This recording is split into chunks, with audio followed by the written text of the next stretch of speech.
وہ تو مجھے پوری کرنی ہے، اور اس کے لیے تو 1400 برس میں ہمیں کسی امام نے منع فرمایا.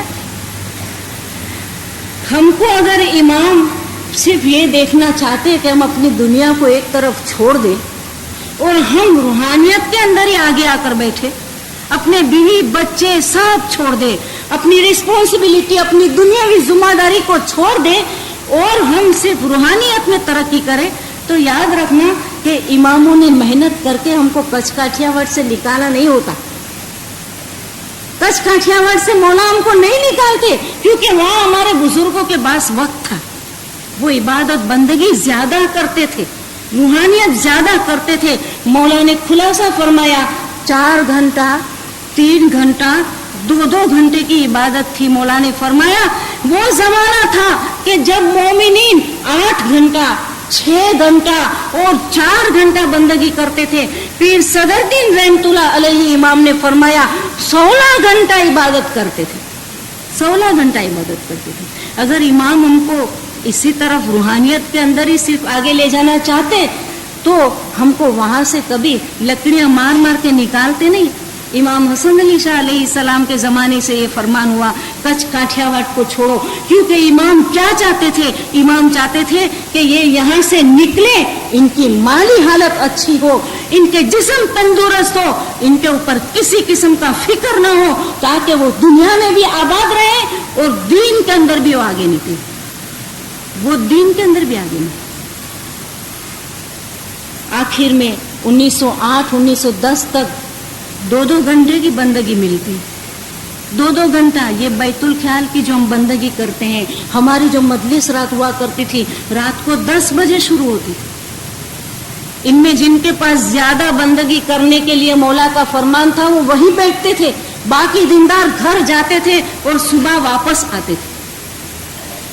لیکن مولا نے 1914 اور 1920 میں جا کر فرمایا تم کھوجے بہت کمزور ہو. مولا نے فرمایا بہت ضعیف، کیونکہ خدا بھی یہی فرماتا ہے نا خلق الانسان ضعیفا.